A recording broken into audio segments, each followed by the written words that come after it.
semuanya, nama saya Heni Indrayani Zebua dari Fakultas Farmasi Jurusan Farmasi Universitas Andalas. Dalam video kali ini saya akan membahas tentang penyalahgunaan platform digital untuk melakukan kejahatan seksual.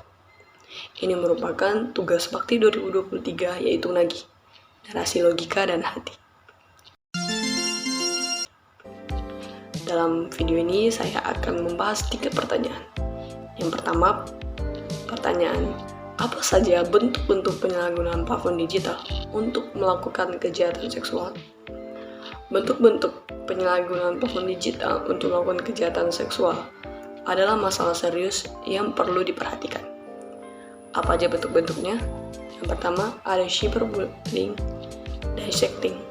Penggunaan platform digital untuk mengirim pesan atau konten seksual tanpa izin atau dengan maksud menghina dan merendahkan orang lain. Yang kedua, revenge porn.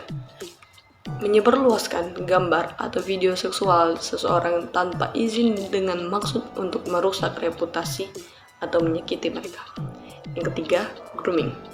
Orang dewasa yang sering memanipulasi anak-anak atau remaja secara online dengan tujuan mengajak mereka dalam aktivitas seksual. Yang keempat, sex trafficking atau perdagangan seks, yaitu menggunakan platform digital untuk memperjualbelikan atau memperdagangkan orang untuk tujuan eksploitasi seksual. Yang kelima, ada pornografi anak, penyebaran, penyimpanan, atau produksi konten seksual yang melibatkan anak-anak di bawah umur. Yang keenam, pencarian konten ilegal, mencari berbagai atau mengunduh konten ilegal seperti pornografi anak atau materi dewasa yang melibatkan kekerasan. Yang kedua, pertanyaan kedua, apa faktor-faktor yang mendorong penyalahgunaan platform digital dalam kejahatan seksual? Yang pertama, anonimitas. Rasa anonimitas di platform digital bisa mendorong orang untuk melakukan tindakan yang tidak mereka lakukan secara langsung. Yang kedua, kesenangan pribadi. Beberapa individu mungkin merasa mendapat kepuasan pribadi dengan merugikan orang lain secara seksual. Yang ketiga, kekurangan pendidikan seksual. Ketidakpahaman tentang batasan-batasan dan etika seksual dalam lingkungan digital dapat berkontribusi pada penyalahgunaan platform digital. Yang keempat, gangguan psikologis. Beberapa pelaku mungkin memiliki gangguan psikologis yang mendorong perilaku destruktif. Pertanyaan ketiga, yaitu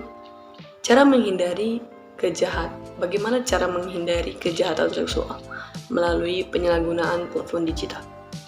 Caranya adalah yang pertama, adanya pendidikan seksual digital. Penting untuk meningkatkan kesadaran tentang risiko dan konsekuensi penyalahgunaan platform digital dalam konteks seksual. Yang kedua, pentingnya dan adanya persetujuan.